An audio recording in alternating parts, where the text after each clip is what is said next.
ரீசெண்டா துபாய்ல ட்ரெண்டிங்கா போயிட்டு இருக்க இந்த இஃபா சிக்கன் ட்ரை பண்ணி பார்த்தேங்க. ஆசமா இருந்துச்சு டேஸ்ட். நல்லா ஜூஸியா இந்த சாஸோட சாப்பிடவும் சூப்பரா இருந்தது.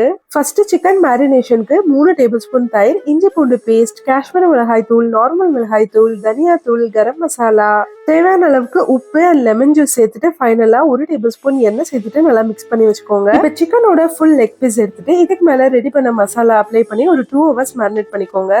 இப்ப கிரீமி ஒயிட் சாஸ் செய்யறதுக்கு 2 முட்டையோட வெள்ளைக்கரு, பூண்டு, உப்பு, 1 டேபிள் ஸ்பூன் சர்க்கரை, இதோட 1/4 கப் பால், 1/4 கப் ஃப்ரெஷ் கிரீம் சேர்த்துட்டு 2 ஸ்லைஸ் சீஸும் 1/4 கப் ஆயில் சேர்த்துக்கலாம். நான் ஆயில் வேணான்ட்டு ஸ்கிப் பண்ணிட்டேன். இப்ப இது நல்லா பிளெண்ட் பண்ணி எடுத்தீங்கன்னா ஒரு கிரீமியான ஒயிட் சாஸ் ரெடி. இப்ப சிக்கன் குக் பண்றதுக்கு பேன்ல பட்டர், ஆயில் சேர்த்துட்டு மேரினேட் பண்ண சிக்கன் சேர்த்துட்டு மூடி போட்டு ஒரு 20 மினிட்ஸ்னாச்சும் நீங்க ஸ்லோ குக் பண்ணணும். ஃபைனலா இதுக்கு மேல ரெடி பண்ணது கிரீமியான ஒயிட் சாஸ் சேர்த்துட்டு அப்படி இதுக்கு மேல சில்லி ஃபிளேக்ஸும் தூவி சாப்பிட்டு பாருங்க. அவ்வளோ டெலிஷியஸா இருக்கும். இவ்வளோ டெம்டிங்கா இருக்கிற இந்த சிக்கனை கண்டிப்பா நீங்களும் ட்ரை பண்ணி பாருங்க.